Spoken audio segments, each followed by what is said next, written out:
বাংলাদেশের অন্যান্য অনেক বারে শুধুমাত্র রাজনৈতিক বিশ্বাস বা চেতনার কারণে বা রাজনৈতিকভাবে প্রতিদ্বন্দ্বী ভেবে অনেককে ডিসবার করা হয়েছিল।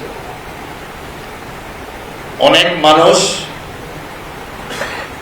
সাংবিধানিকভাবে স্বীকৃত যে মৌলিক অধিকার, সেই অধিকার থেকে বঞ্চিত ছিল।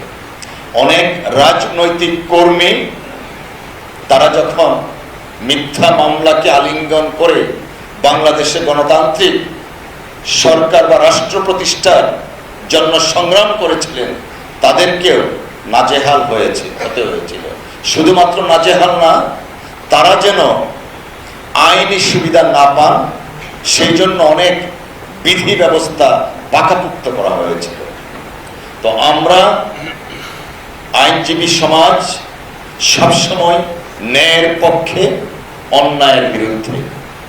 লার্নেড লয়ারদেরকে বলা হয় social leader of the society, যারা সমাজের ভিতরে গিয়ে মানুষের কল্যাণে কাজ করে। আমরা মনে করি দেশে গণতান্ত্রিক সরকার প্রতিষ্ঠিত হয়েছে, এখন দেশে আইনের শাসন প্রতিষ্ঠা করার জন্য আমাদের সবাইকে ঐক্যবদ্ধভাবে কাজ করতে হবে। লার্নেড জজশিপ যথার্থই বলেছেন বার এবং বেঞ্চের কথা।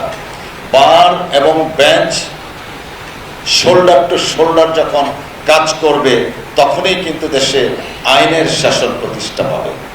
আপনার আমাদের যে মৌলিক অধিকার আছে, সংবিধান স্বীকৃত যে অধিকার আছে, সেই অধিকারগুলা আমরা প্রতিষ্ঠিত করতে পারব।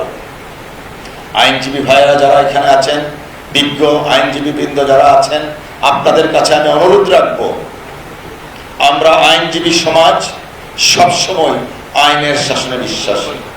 আমরা আইনজীবী সমাজ সর্বদাই ন্যায়ের পক্ষে। আমরা আইনজীবী সমাজ ন্যায় বিচার প্রতিষ্ঠার জন্য আমরা কাজ করছি। হ্যাঁ, দল থাকবে, আদর্শ থাকবে, মতাদর্শ থাকবে, কিন্তু কোনো অবস্থাতেই দলীয় কোনো ধরনের মত পার্থক্য যেন আমাদের আইনি কাঠামোকে কলুষিত না করে। বিগত দিনে অনেকেই আনফরচুনেটলি এই আইনজীবী সমিতিগুলোকে ব্যবহার করেছে, আইনি কাঠামোকে ব্যবহার করে ব্যক্তিগত সুবিধা নিয়েছে। আমরা যেন সেই সমস্ত বিষয়গুলা আবার বাংলাদেশে পুনরাবৃত্তি না করি। একটা কথা মনে রাখতে হবে আমাদের, আমরা যারা আইনজীবী সমাজ আইনের শাসনের জন্য আমরা সংগ্রাম করেছিলাম, আজকে আমরা যেন আইনি কোনো প্রথা ভঙ্গ নিজেরা না করি। মাননীয় প্রধানমন্ত্রী চেষ্টা করছেন, তিনি বাংলাদেশের টেকনাফ থেকে তেঁতুলিয়া, রূপসা থেকে পাতুরিয়া ঘুরে বেড়াচ্ছেন বাংলাদেশের মানুষের সামগ্রিক উন্নয়নের জন্য, দেশে আইনের শাসন কায়েম করার জন্য। যে বিচারহীনতার সংস্কৃতি বাংলাদেশে ছিল, সেই বিচারহীনতা সংস্কৃতি থেকে আমরা মুক্তি পেয়েছি, কিন্তু এখন বিচার বিভাগকে শক্তিশালী করার মাধ্যমে আইনের শাসন